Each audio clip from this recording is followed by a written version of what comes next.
السلام عليكم ورحمة الله وبركاته. بسم الله الرحمن الرحيم. الحمد لله الفتاح العليم الوهاب الكريم الحليم السليم العلي العظيم. اللهم صل وسلم وبارك على سيدنا محمد الرؤوف الرحيم وعلى آله وصحبه ومن تبعهم في الصراط المستقيم. أما بعد، فرب اشرح لي صدري ويسر لي أمري واحلل عقدة من لساني يفقه قولي. ربنا زدنا علما نافعا وارزقنا فهما واسعا. اللهم أرنا الحق حقا وارزقنا اتباعه وأرنا الباطل باطلا وارزقنا اجتنابه. اللهم إلى حضرة النبي المصطفى محمد رسول الله صلى الله عليه وسلم وآله وصحبه وذريته وأمته، خصوصا إلى حضرة الإمام المهدي عليه الصلاة والسلام معنا وأهلينا بخير ولطف وعافية وصحة وسلامة ورفاهة وبركة في أنفسنا، وجميع الحقوق علينا والحقوق لنا بأسرها، من دار الدنيا إلى دار الآخرة. الفاتحة. أعوذ بالله من الشيطان الرجيم. بسم الله الرحمن الرحيم. الحمد لله رب العالمين الرحمن الرحيم مالك يوم الدين. إياك نعبد وإياك نستعين.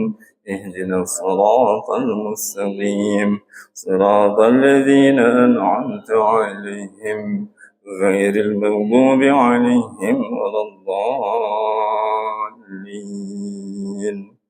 Amin. Alhamdulillah, kita bersyukur kehadirat Allah Subhanahu wa taala atas segala nikmat dan karunia-Nya, tentu terutama nikmat iman dan Islam serta berbagai nikmat lain, baik yang kita sadari maupun yang belum kita sadari. Semoga Allah Subhanahu wa taala senantiasa menyempurnakan nikmat-Nya bagi kita semua, sehingga betul-betul Allah jadikan kita termasuk min ibadihi syakur, dalam golongan hamba-hambanya yang pandai bersyukur kepadanya. Dan di antara syukur kita kepada Allah Subhanahu wa taala, terutama atas sampainya nikmat iman dan Islam kepada kita, tentu kita berterima kasih kepada sosok yang paling besar jasanya dalam sampainya iman dan Islam kepada kita. Siapa beliau? Tak lain adalah Nabi besar Muhammad sallallahu alaihi wasallam. Kita sampaikan salawat dan salam untuk beliau, beserta segenap keluarga, sahabat, keturunan, bahkan seluruh umat beliau kapanpun dan dimanapun. Kita semua sudah tahu bagaimana beliau begitu mencintai umatnya. Termasuk kita yang hidup di akhir zaman ini, yang jarak waktunya jauh, 14 abad lebih dari Rasulullah sallallahu alaihi wasallam. Tapi beliau sendiri ketika itu sudah menyatakan betapa rindunya beliau kepada kita. Beliau berkata, aku rindu kepada keluargaku. Para sahabat bertanya, wahai Rasulullah sallallahu alaihi wasallam, bukankah kami keluargamu? Rasulullah SAW menjawab, kalian adalah para sahabatku. Lalu siapakah keluargamu wahai Rasul? Keluargaku adalah orang-orang yang beriman kepadaku walaupun tak bertemu dengan Alhamdulillah. Kita diberi nikmat ini oleh Allah Subhanahu wa Ta'ala. Maka sudah sepantasnya kerinduan Rasulullah sallallahu alaihi wasallam kepada kita, kita balas dengan kerinduan kita kepada Rasulullah sallallahu alaihi wasallam. Dan siapapun yang rindu kepada Rasulullah sallallahu alaihi wasallam tentu ingin bertemu, berjumpa dengan Rasulullah sallallahu alaihi wasallam, bahkan ingin berkumpul bersama Rasulullah sallallahu alaihi wasallam. Dan berarti pula ingin berada di tempat yang sama dengan tempat Rasulullah sallallahu alaihi wasallam. Biar bisa kumpul. Ketika kita ingin kumpul dengan seseorang, ya kita ingin datang ke tempat orang itu berada. Tempat Rasulullah SAW di mana? Di surga kan? Surganya surga yang mana? Surga yang tertinggi malah ya. Nah, mungkin kita berkecil hati, itu kita merasa diri kita ini bukan siapa-siapa. Ilmu kita sedikit, amal kita pun sedikit, gitu, iman kita naik turun, gitu, Mungkin ibaratnya kalau orang sedang berjalan menuju satu tempat, tadi tempat keberadaan Rasulullah Sallallahu Alaihi Wasallam yang kita tuju biar bisa berkumpul bersama beliau, kita ini di perjalanan jatuh lagi, pleset lagi, tergelincir lagi, tersandung lagi, gitu. Mungkin ada yang jatuh juga nggak langsung bangun, gitu, terpleset, tergelincir, jatuh, belum bisa bangun, masih pada sakit badannya. Paling kalau yang jatuh sampai patah, gitu kan, harus dirawat dulu, baru bisa lanjut lagi, gitu. Tapi saking besarnya cinta kita, rindu kita, semangat kita, bagaimanapun keadaan kita, kita tidak ingin keluar dari jalur yang kita tuju. Andai pun kita, kalau Rasulullah SAW mengibaratkan orang yang rindu, dengan sholat, di masjid Allah Subhanahu Wa Taala, bahkan dalam hadis lain juga orang yang rindu, ingin bertemu dengan pemimpin akhir zaman yang dikabarkan oleh Rasulullah Sallallahu Alaihi Wasallam, mereka akan berjalan, akan menempuh perjalanan walaupun harus merangkak. Kenapa? Semangat tadi, gitu. Walaupun harus merangkak, walaupun harus merayap, udah nggak bisa diri, nggak kuat, tapi tetap ingin usaha. Dan usaha inilah, ikhtiar inilah yang Allah Subhanahu Wa Taala nilai. Kenapa? Allah sendiri yang memberikan hasilnya. Orang belajar bareng-bareng, gitu. Satu jamaah, satu kelas. Terima kasih. Satu angkatan nih, ada 100 santri. Belajar bersama. Hari-hari juga jadwalnya sama. Nggak berbeda. Waktu belajarnya sama, waktu istirahatnya sama. Tapi apakah kepandaian sebagai hasil dari belajar diperoleh secara sama oleh mereka semua? Ke 100 santri itu tidak sama, berbeda-beda. Lalu apakah santri yang sudah belajar tapi tidak jadi pintar, ia berdosa kepada Allah Subhanahu Wa Taala? Tidak. Allah tidak mewajibkan kita pintar. Tidak ada kita wajib pintar. Yang wajib thalabul ilmi, belajarnya yang wajib. Yang wajib belajarnya. Pintarnya ya memang hanya Allah yang memberikan. Wa ma utitum minal ilmi illa qalila. Allah sendiri sudah tegaskan, tidaklah kalian diberi ilmu kecuali hanya sedikit. Tapi yang paling penting adalah usaha thalabul ilmi dari kita sebagai hamba, sebagai muslim dan muslimah. Thalabul ilmi fariidatun ala kulli muslimin. Dalam riwayat lain ditambahkan wa kulli muslimatin. Walaupun sebenarnya tak ditambahkan wa kulli muslimatin, itu sudah mencakup. Ya. Thalabul ilmi, menuntut ilmu, kalau orang dulu menerjemahkan begitu, ya, menuntut ilmu. Cuman anak sekarang pada protes. Itu ilmu salah apa sampai dituntut gitu. Anak sekarang ya ada-ada aja kan, ya canda gitu. Itu ilmu salah apa sampai dituntut gitu. Dikira dituntut ke pengadilan gitu.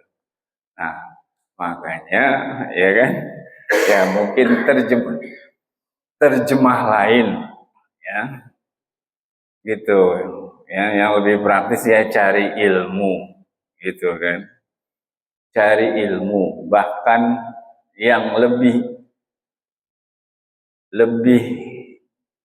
nyata keindonesiaannya itu bisa diterjemahkan cari tahu, karena ilmu itu tahu, ilmu itu kan pengetahuan gitu. Orang berilmu berarti orang yang tahu.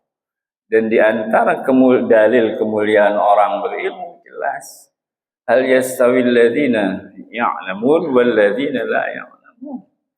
Allah tegaskan, tidaklah sama orang yang berilmu dan orang yang tidak berilmu. Tidak sama orang yang tahu dan orang yang tidak tahu. Di mana tidak samanya? Di ikhtiarnya. Ikhtiar thalabul ilmi tadi. Cari tahu. Jadi cari tahu itu bagi setiap muslim hukumnya fardu. Bahkan kan redaksinya, diksinya yang Rasulullah SAW gunakan fardu, bukan wajibun, tapi fardun, ya, faridatun. Faridatun itu fardu, itu lebih kuat dari kata wajib. Itu misal dalam ibadah haji, itu kan ada wajib haji, ada rukun haji atau fardu haji. Kalau wajib, hukumnya wajib, tapi masih bisa diganti dengan, kalau yang fardu mah nggak bisa, nggak bisa diganti dengan ditukar dengan apapun. Nah itulah ya tingkatan fardu di atas wajib, sama-sama wajib, tapi fardu nggak bisa ditukar. Berarti kewajiban kita belajar agama Islam, kewajiban kita cari ilmu, kewajiban kita cari tahu tentang berbagai hal dalam agama kita, ya, untuk meningkatkan kualitas keberagamaan kita, itu nggak bisa ditukar dengan kegiatan lain. Wah, saya nggak mau ngaji saya yang penting nyumbang aja. Saya nyumbang tuh, ya, kue-kuenya, kopinya, gitu. Tapi saya nggak usah datang lah tiap pertemuan. Yang penting saya udah nyumbang. Nggak bisa, gitu. Kalau wajib haji bisa ditukar madam kan, gitu, ditukar, diganti. Kita tinggalkan, nggak lakukan, kita tukar dengan kurban, dengan sedekah, dengan berbagi. Nah, thalabul ini nggak bisa, dia fardu, nggak bisa ditukar, gitu. Tapi bukan berarti kagak nyumbang, ya. Gitu. Artinya nyumbang juga, datang juga. Kecuali lagi uzur, ya kan? Wah, nggak bisa datang, ya udah, ya. Itu sakit kah, ada acara, ya. keperluan keluarga yang urgent nggak bisa ditinggal dan sebagainya. Ya, berarti thalabul ilmi itu nggak bisa digantikan dengan kegiatan lain.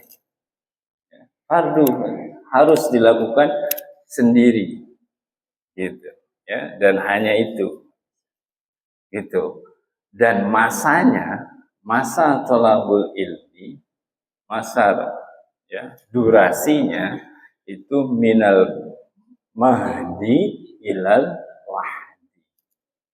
Ya, mulai ya sejak kita masih dipangku, ditimang-timang oleh ibu. Mahdi itu kan buayan, ya, dibuai, dipangku, ditimang, ilal lahdi sampai masuk liang lahat, kuburan, baru dah berhenti di situ thalabul ilmi. Ya, bahkan ada ulama yang mengatakan ilal lahdi itu berarti disitulah terakhir thalabul ilmi. Itu sampai ada yang mengatakan begitu. Jadi walau ketika seorang muslim masuk liang lahat, itulah kesempatan terakhirnya ya thalabul ilmi. Ya gitu. Cuma gitu. Thalabul ilminya sifatnya murojaah. Kalau ibarat hafiz mengulang dengan cara apa? Dengan cara ditalqin. Nah, kan gitu. Ya. Jadi ketika jenazah mayat ditalqin mayat, itu kan berarti dia diberi murojaah tentang ilmu tauhid. Ya, syahadat pertama la ilaha illallah diingatkan dengan syahadat kedua Muhammadur Rasulullah, kan gitu. Diingatkan tentang apa, bahwa seluruh makhluk adalah makhluk Allah. Nggak usah takut kalau mungkar nakir datang misalnya, kan gitu. Terus, walaupun itu sebenarnya sudah dipelajari ya sebelum masuk liang. Nah, intinya ya seumur hidup lah ya, kewajiban kita thalabul ilmi. Gitu ya. Nah, thalabul ilmi ini sebenarnya tak lain dan tak bukan adalah bagian dari kewajiban syukur kita kepada Allah Subhanahu wa taala. Ya, terutama ya atas nikmat telah diberi hidayah iman dan Islam. Terus perdalam ilmu kita tentang iman dan Islam supaya makin baik ya kualitas keberagamaan kita dan penghambaan kita kepada Allah Subhanahu wa taala. Jangan sampai di tengah perjalanan terpedaya. Jangan sampai di tengah perjalanan tertipu. Ya, tertipu sama ada orang yang teriak ibarat kenek gitu. Kita nih mau berangkat cari kendaraan, kenek. Ayo, Bogor, Bogor, Bogor, Bogor, Bogor, Bogor. Padahal sebenarnya dia bukan nggak nyampe ke Bogor tuh mobil, gitu. Nah, jangan sampai kan kita sebenarnya nyari kendaraan surga, surga, surga kan gitu. Kan banyak yang ngajak surga. Apa benar setiap orang yang teriak, ayo ke surga benar dia ngajaknya ke surga? Kan belum tentu. Gitu. Ya. Nah, kembali kepada syukur, ya. Berarti thalabul ilmi itu bagian dari kewajiban syukur kita atas nikmat iman Islam yang sudah diterima, juga bagian dari syukur kita ya diberi hati, diberi akal, diberi pendengaran, diberi penglihatan dan berbagai kemampuan yang Allah berikan kepada kita. Alhamdulillah yang diberi kemampuan harta, berarti kalau dia mau belajar ke ulama mana aja, insya Allah gampang. Wah nih ada ulama di Jogja nih, wah gampang deh. Ya, gitu. Setiap Jumat dia berangkat ke sana juga misalnya, bisa kan gitu. Ya, wah ini pengen belajar ke Mesir gitu. Nah, buat ada kemampuan ekonomi kan bisa gitu. Nah, tapi ikhtiar itu hanya Allah wajibkan sebatas kemampuan hambanya. Sebagaimana firman Allah, ittaqullaha mastata'tum. Bertakwalah kalian kepada Allah sekemampuan kalian. Jadi yang dinilai ikhtiarnya. Ikhtiar. Nah, lalu bagaimanakah hakikat syukur kepada Allah Subhanahu wa taala? Nah, di waktu-waktu ini nih ada satu surah pendek yang populer banget, sering disebut-sebut, ya, sering diulang-ulang, ya, surah Al-Kautsar, ya, gitu. Ya, Bismillahirrahmanirrahim. Inna a'tainakal kautsar. Fashalli li rabbika wanhar. Inna syani'aka huwal abtar. Tapi yang paling sering ayat keduanya itu yang diulas, ya. Karena di situ ada perintah berkurban, wanhar. Nah, pada kesempatan kali ini saya ingin lebih mengulas ayat pertamanya, gitu.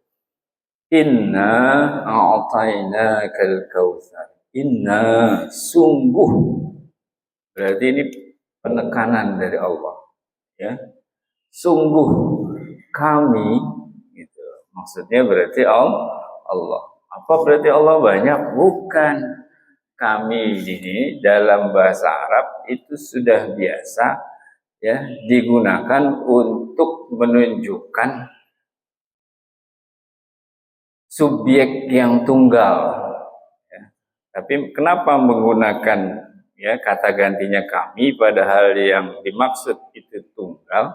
Untuk menunjukkan kebesaran, kemuliaan sang subjek, gitu, ya.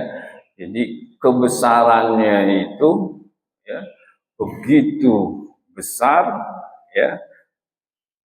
Kalau buat Allah ya bahkan melebihi kebesaran seluruh makhluk yang banyak ini. Jadi walaupun Allah sendiri, gitu, kebesarannya, ya, melebihi kebesaran seluruh makhluk yang banyak. Kalau itu di manusia, katakanlah kita punya guru besar, ada seorang ulama guru besar kita, kan kita sendiri yakin merasa bahwa kebesaran guru kita yang satu orang ini melebihi kebesaran semua muridnya yang ribuan orang, gitu. Jadi tunggalnya sang subjek itu mengalahkan banyaknya yang lain, gitu. Nah, itulah diantara hikmah penggunaan kata kami, ya, dalam firman Allah untuk menunjukkan Allah sendiri yang sebenarnya Maha Esa. Gitu. Jadi inna, sungguh kami dengan kebesaran kami. Berarti ada makna dengan kebesaran di sini. Sungguh kami dengan kebesaran kami telah memberimu al-kautsar. Apa al-kautsar? Kok bukan al-katsir? Itu kan diterjemahkan nikmat yang banyak.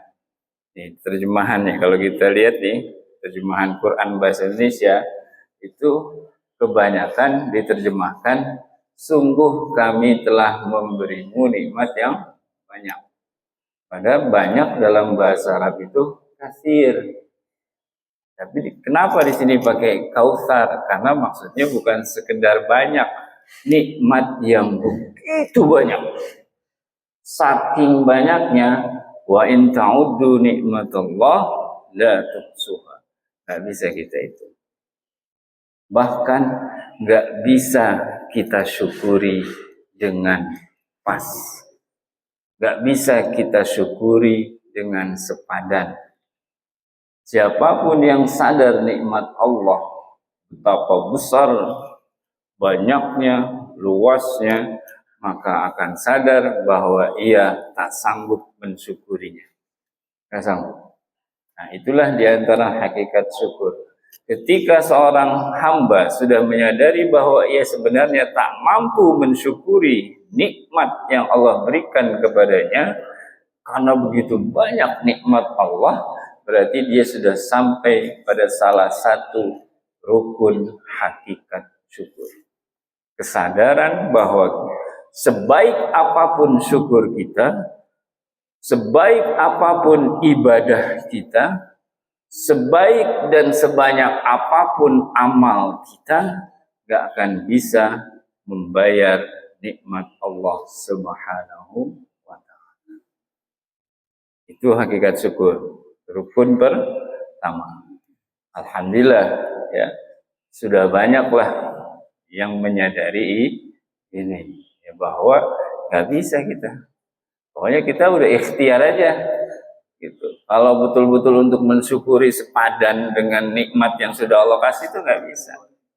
Walaupun setiap hari kita puasa, kecuali di hari-hari larangan puasa misalnya. Setiap malam tahajud, ya, 40 rakaat. Setiap hari khatam Quran, gitu. Ya, apakah tanpa maksiat dan dosa kita lakukan, apakah itu sudah membayar nikmat Allah? Ya tidak. Kita bisa puasa aja itu nikmat Allah, gimana bayarnya lagi? Kita bisa tahajud itu nikmat Allah, bayarnya lagi gimana? Tahajud lagi, nah itu udah nikmat Allah lagi. Gimana? Kita bisa baca Quran itu nikmat Allah, gimana? Baca Quran lagi, nah itu udah nikmat Allah lagi. Kan nggak bisa habis nikmat Allah, nggak bisa kita itu, nggak bisa kita bayar. Makanya Rasulullah SAW tegaskan, seluruh hamba Allah masuk surga semata-mata atas rahmat Allah, bukan atas amal ibadahnya. Bukan. Gak sepadan amal ibadah kita buat beli surga, nggak bisa. Itu nikmat Allah lain yang Allah sediakan di akhirat. Lebih dari nikmat yang sudah Allah berikan di dunia. Gak bisa. Nah, itu hakikat syukur yang pertama. Ya, jadi kita harus menyadari itu. Sebaik apapun, ya, ibadah kita, amal kita, gak bisa membayar nikmat Allah Subhanahu wa Ta'ala. Artinya apa? Berarti kita jangan merasa udah bersyukur.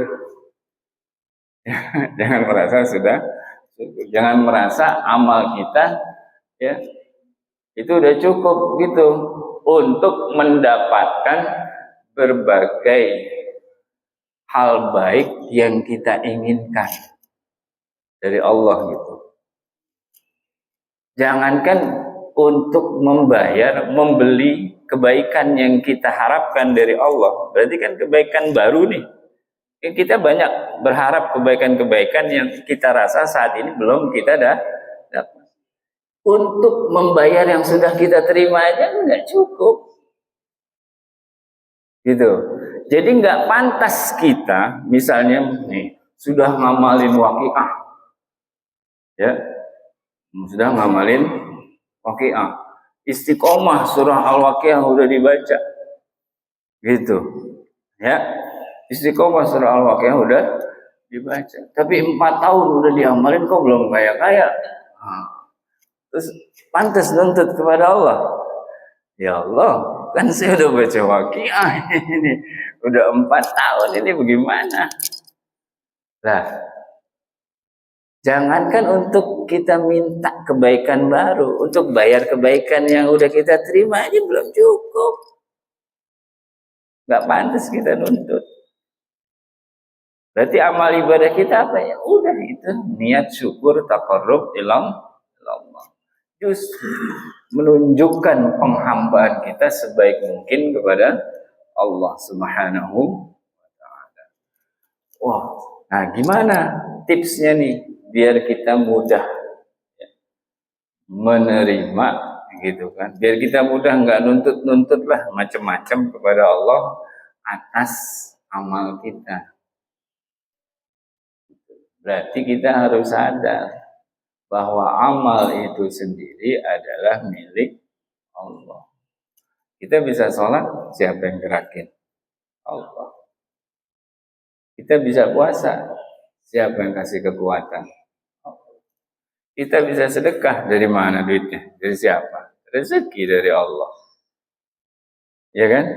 Oh, saya kan kerja di kantor. Kalau kantornya Allah bangkrutin, gitu. Kita dagang, loh, dagangnya Allah gagalin, bisa. Nah, itulah diantara makna pengakuan yang Allah perintahkan kepada Rasulullah sallallahu alaihi wasallam, qul, katakanlah wahai Nabi Muhammad. Ini Rasulullah SAW aja oleh Allah diperintahkan untuk mengakui ini. Apa? Inna salati wa nusuki wa mahyaya wa mamati lillahi rabbil alamin. Sungguh salatku, seluruh ibadahku, hidupku dan matiku lillahi rabbil alamin, milik Allah, Tuhan alam semesta. Lillahi rabbil alamin artinya milik Allah. Kalau salat kita milik Allah, pantas nggak kita nuntut sesuatu dengan salat kita? Ya Allah, saya kan udah salat duha, gitu. Pantas nggak? Enggak. Kalau semua ibadah kita milik Allah, pantas nggak kita nuntut sesuatu kepada Allah karena kita udah sedekah? Ya Allah, saya kan udah sedekah, gitu. Terus nuntut ini begitu. Pantas nggak? Nggak pantas. Karena itu milik Allah, kita nggak punya apa-apa, gitu. Puasa kita udah puasa, terus nuntut sesuatu kepada Allah, pantas ya? Enggak, orang puasa kita juga milik Allah. Sekarang, alhamdulillah nih, banyak saudara kita diberi nikmat berhaji. Dan yang hadir juga banyak yang sudah diberi nikmat berhaji. Alhamdulillah, itu nikmat yang tidak Allah berikan kepada semua orang Islam. Ya kan? Lebih banyak orang Islam yang belum mampu. Waduh, berarti syukur banget tuh yang udah berhaji, alhamdulillah. Ya, yang belum kan pada pengen. Nah, yang udah diberi artinya apa? Berarti sudah diberi ya suatu kelebihan oleh Allah Subhanahu wa taala. Wah, udah bersyukur. Jadi udah syukur aja, alhamdulillah, bersyukur kepada Allah sudah diberi nikmat haji. Gitu.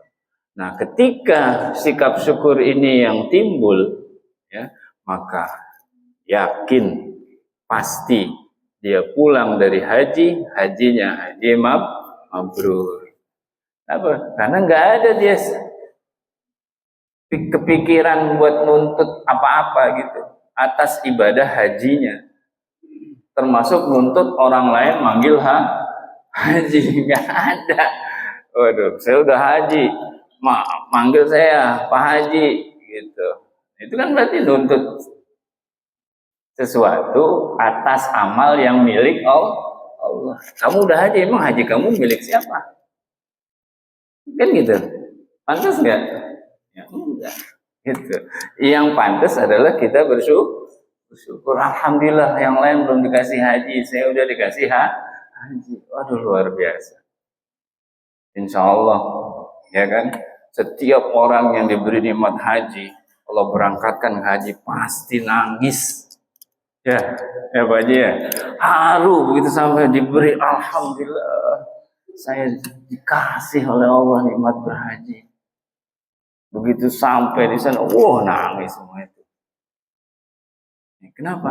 Merasa ini nikmat yang luar biasa. Nah, itulah kita harus bisa merasakan nikmat, semua nikmat yang Allah berikan itu Al-Kautsar, nikmat yang begitu banyak, yang saking banyaknya sebenarnya nggak bisa kita syukuri dengan sepadan, nggak bisa. Kita cuma ikhtiar aja terus bersyukur,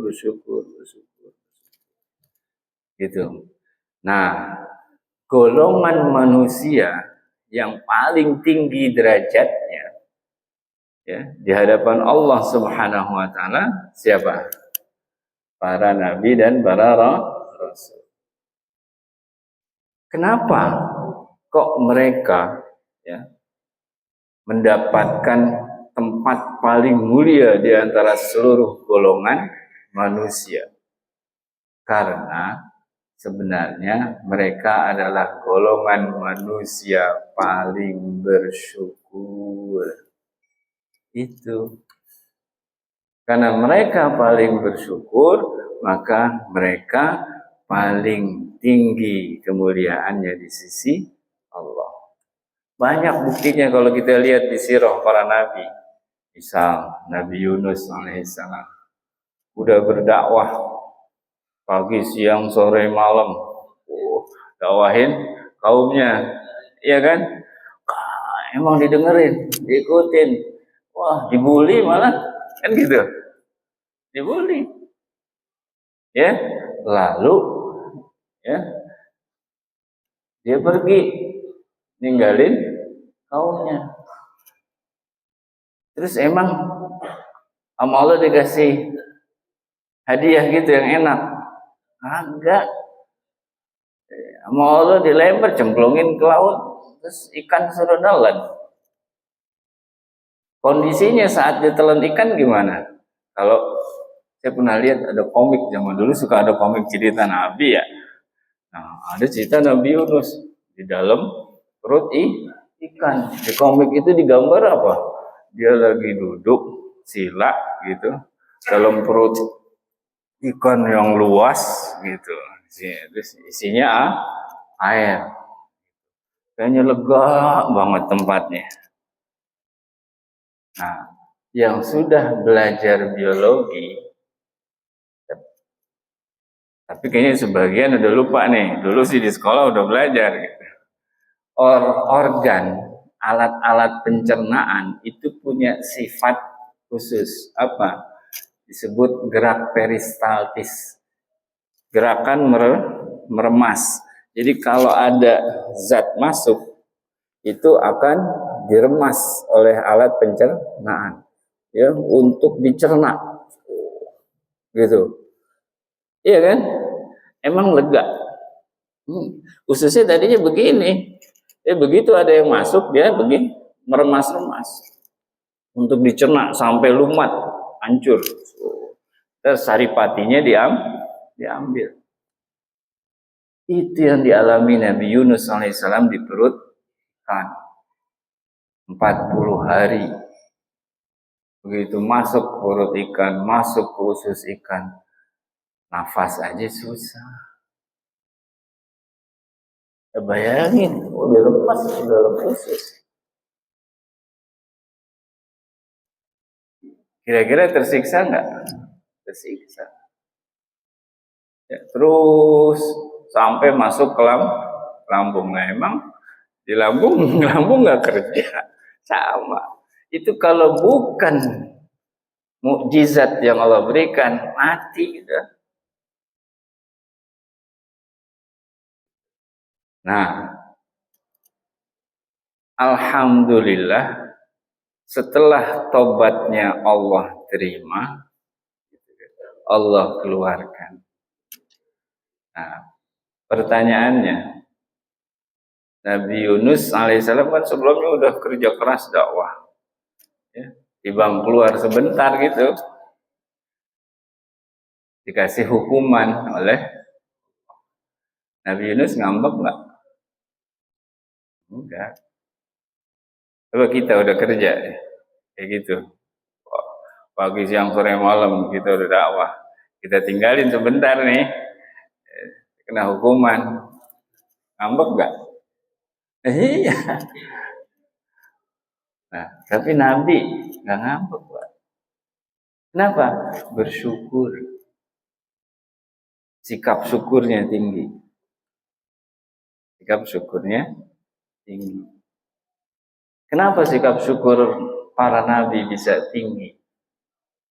Karena mereka merasa diri mereka adalah makhluk yang paling rendah di hadapan Allah. Itu akhlak setiap nabi. Bukan satu sebagian nabi ya. Akhlak seluruh nabi, akhlak setiap nabi itu di hati mereka, mereka merasa dan meyakini diri mereka adalah makhluk yang paling hina di hadapan Allah. Sehingga ya, ketika mereka diberi hukuman oleh Allah, mereka tetap bersyukur. Apalagi diberi nikmat-nikmat ibadah oleh Allah Subhanahu wa taala. Ya, dalam sebuah kitab tasawuf, ya, saya lupa judul kitabnya. Ya. Di situ diriwayatkan ada orang soleh, ya, ibadah siang malam, ya, sudah berhasil meninggalkan semua dosa dan maksiat. Ya, suatu malam diutuslah malaikat, ya, datang kepadanya dan memberi kabar, wahai hamba Allah, ya, nama kamu, ya, di catatan qada Allah, di tulisan qada Allah itu tertulis sebagai ahli neraka. Kita udah rajin sholat, rajin puasa, rajin baca Quran, rajin ngaji, ya. Terus dikasih kabar, dikasih lihat nih tulisan malaikat, ya, catatan qada Allah, nama kita ada di daftar penghuni neraka. Kira-kira gimana? Masih mau sholat nggak? Ngambek nggak? Masih semangat nggak? Itu, ya kan? Kira-kira gimana? Ya, dikasih tahu nih, yang ngasih tahu malaikat, dikasih lihat catatan. Apa sikap hamba Allah itu? Ngambek? Enggak. Apa dia bilang? Alhamdulillah. Tugas saya kan emang cuma ibadah.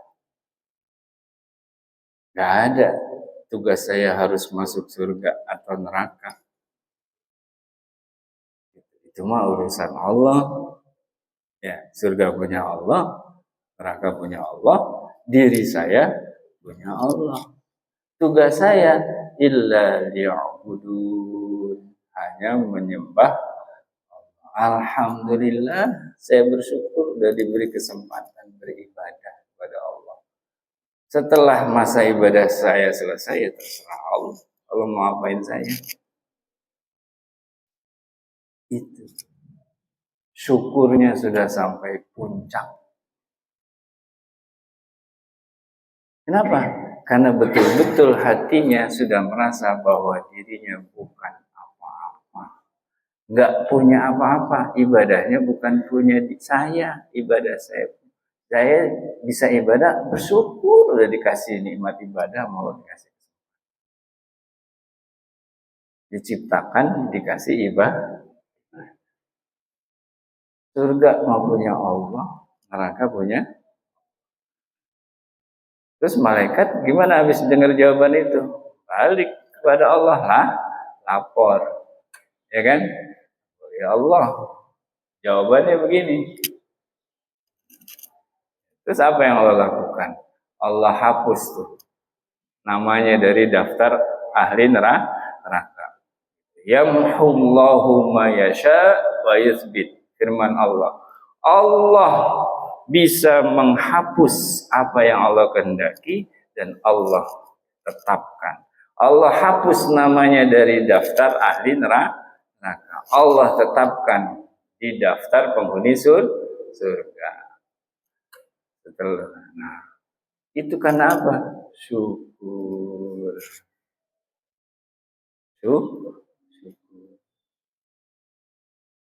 Jadi ya udah bersyukur aja. Ya, dibilang ditulis ahli neraka kan itu udah musibah paling gede Pak buat kita. Ya, ya kan. Andai kita dikasih lihat nih tulisan kodok kita sebagai neraka, itu udah musibah paling gede. Kayaknya nggak ada gunanya nih soalnya ya hidup di dunia seolah-olah kan gitu.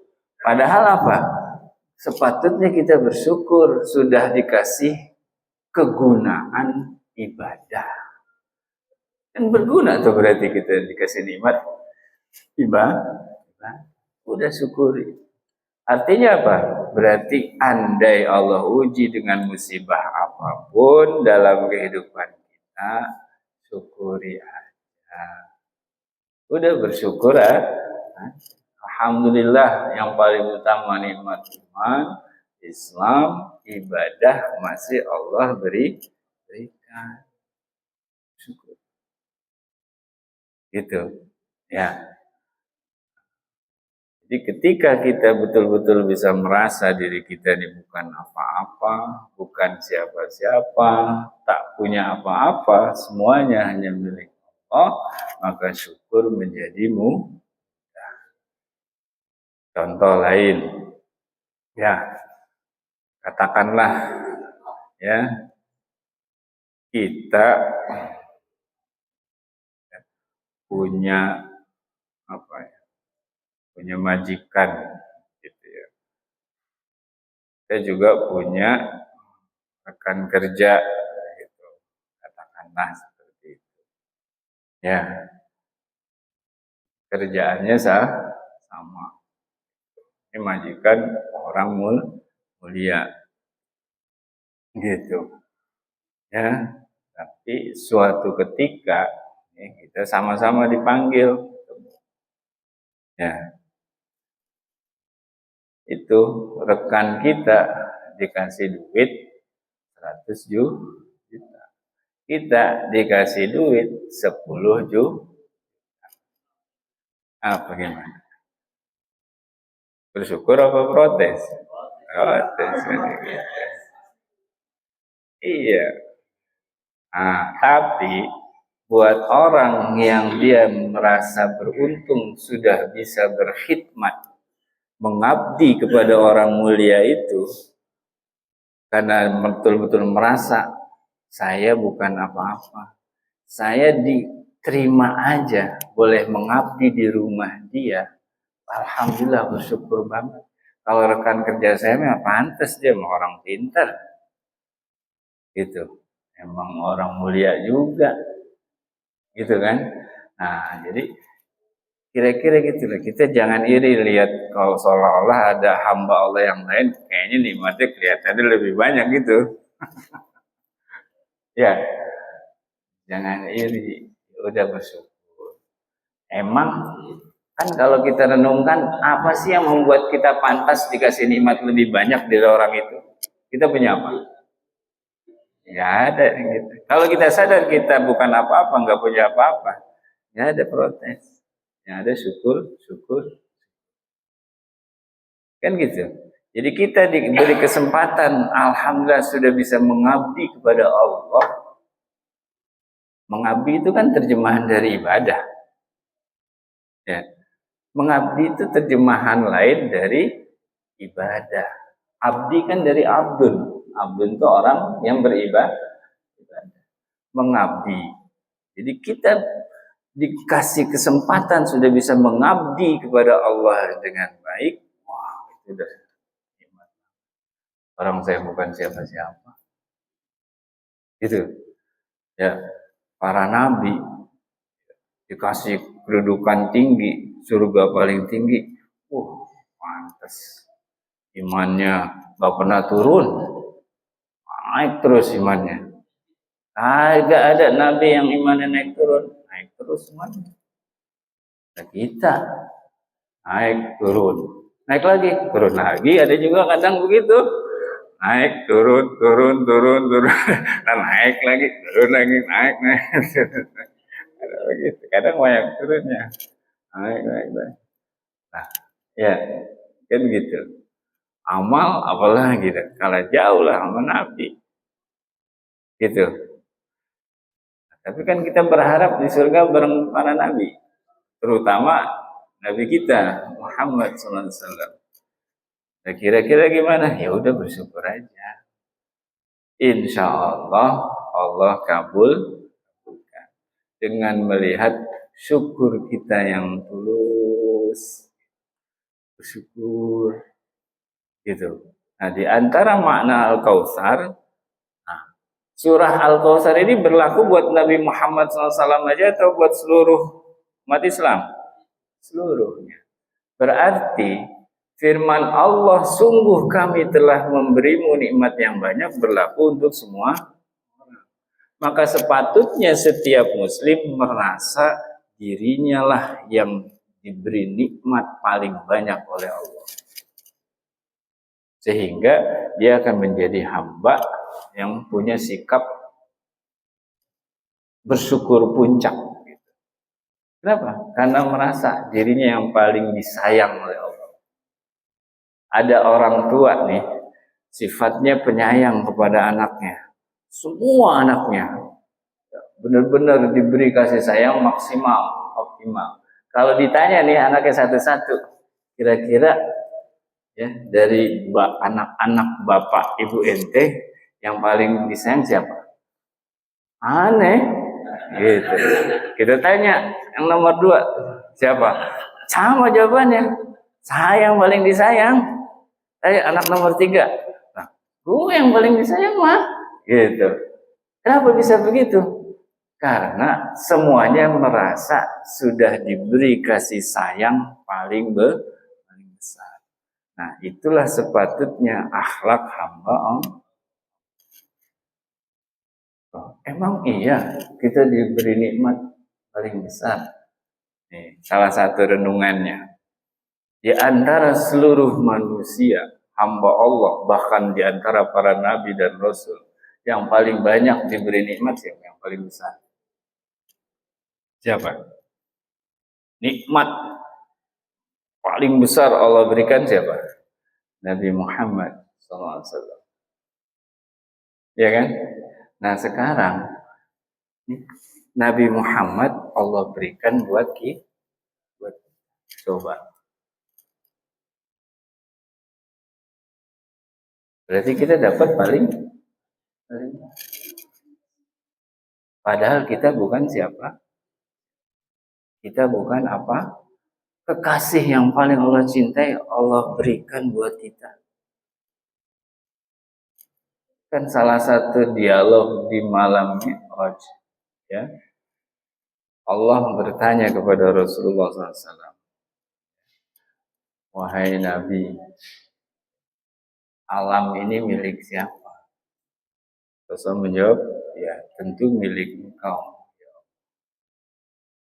Lalu Allah bertanya lagi, lalu aku milik siapa? Dia jawab, ya tidak ada yang memilikimu. Engkau pencipta segalanya, pemilik segalanya. Tetapi Allah Subhanahu wa taala lalu berfirman, aku adalah milik orang yang bersolawat kepadamu. Jadi Allah bukan hanya memberikan Rasulullah SAW kekasih yang paling dicintainya, tapi juga memberikan dirinya buat kita. Asal mau mencintai kekasih yang Allah cintai, dengan salah satu buktinya selalu bersolawat kepada Rasulullah. Dan itu berarti bersyukur kepada Allah, berterima kasih kepada Rasulullah. Berarti kita diberi nikmat paling banyak.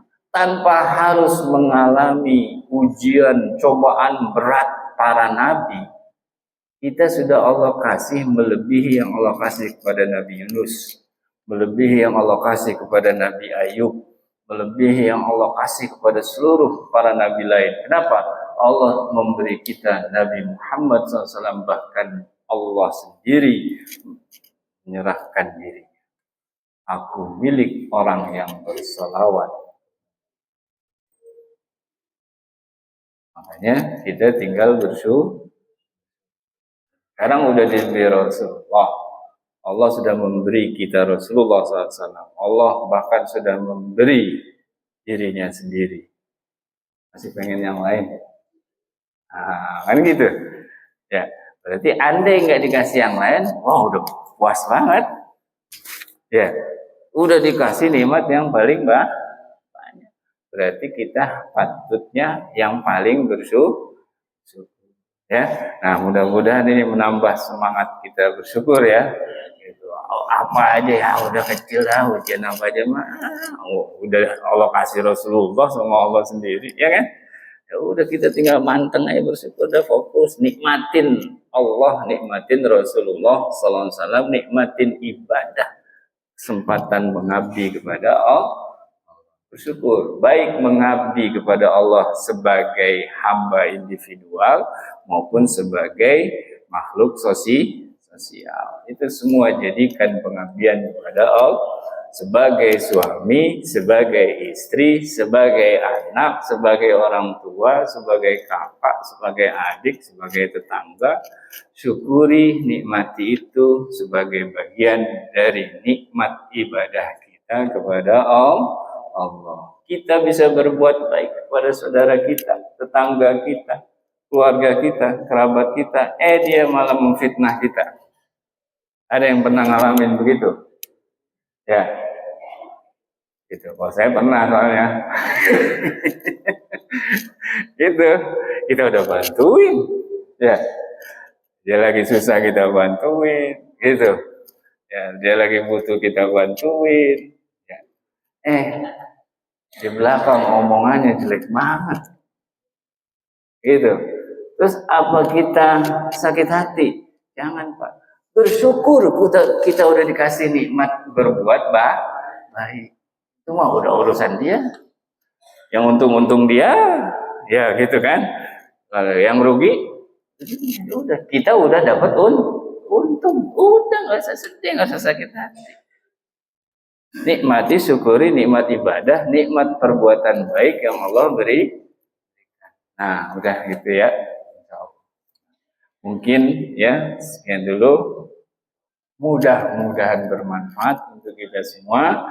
Silahkan berbagi lagi kepada orang-orang terdekat kita, supaya kita bisa sama-sama bersyukur sebaik mungkin kepada Allah Subhanahu wa Ta'ala, dan mudah-mudahan Allah kabulkan segala harapan mulia kita, niat baik kita, cita-cita luhur kita, baik dunia maupun akhirat. Amin ya rabbal alamin.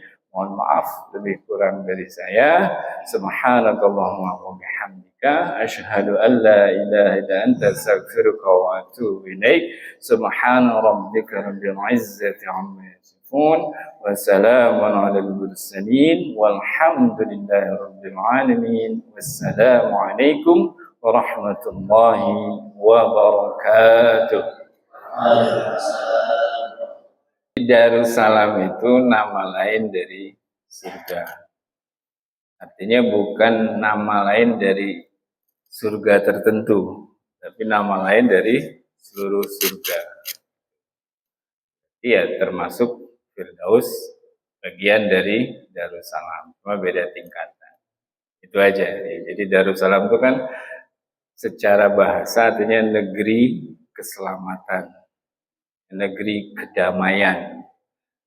Ya, semua surga kan damai semua. Nah, berarti itu umum Darussalam.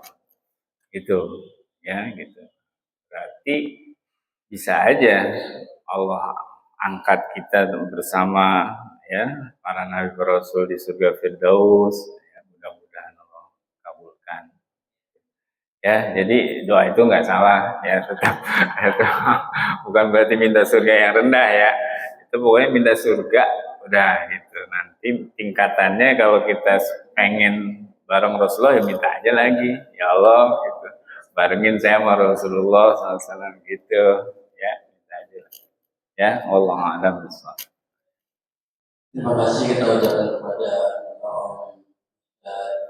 dari rumah yang telah melakukan media semuanya kepada kita semua, dan apa yang kita laksanakan pada hari ini kita berikan oleh Allah SWT, dan kita yang ada semua dari keberkahan. Amin.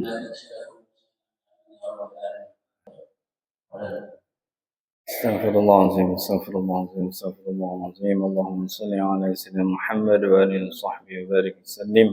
ورضي الله تبارك وتعالى عن أصحاب رسول الله أجمعين. بسم الله الرحمن الرحيم. الحمد لله رب العالمين حمدا يوافي نعمه ويكافئ مزيده. يا ربنا لك الحمد ولك الشكر كما ينبغي لجلال وجهك الكريم وعظيم سلطانك. اللهم صل وسلم وبارك على سيدنا محمد وعلى آله عدد ما يليق بكمال الله وكما يليق بكماله. ربنا اغفر لنا ولوالدينا وارحمهم كما ربونا صغارا ولإخواننا الذين سبقونا بالإيمان ولا تجعل في قلوبنا غلا للذين آمنوا ربنا إنك رؤوف رحيم. ولجميع المؤمنين والمؤمنات والمسلمين والمسلمات الأحياء منهم والأموات اللهم ثبتنا على الإسلام وثبتنا على الإيمان وثبتنا على الإحسان من دار الدنيا إلى دار الآخرة. اللهم يا غني يا حميد يا مبدي يا معيد يا رحيم يا ودود أغننا بحلالك عن حرامك وبطاعتك معصيتك فضلك عمن سواك. اللهم أعنا على ذكرك وشكرك وشكرك وشكرك وحسن عبادتك. ربنا آتنا من لدنك رحمة وهيئ لنا من أمرنا رشدا. ربنا آتنا في الدنيا حسنة وفي الآخرة حسنة وقنا عذاب النار. وصلى الله على سيدنا محمد وعلى آله وصحبه وبارك وسلم. سبحان ربك رب العزة عما يصفون وسلام على المرسلين والحمد لله رب العالمين. عليه وسلم صلى الله على محمد الله عليه وسلم صلى الله عليه وسلم صلى الله على محمد صلى الله عليه وسلم صلى الله على محمد صلى الله على محمد صلى الله عليه وسلم صلى الله على محمد صلى الله عليه وسلم صلى الله على محمد صلى الله عليه وسلم صلى الله على محمد صلى الله عليه وسلم.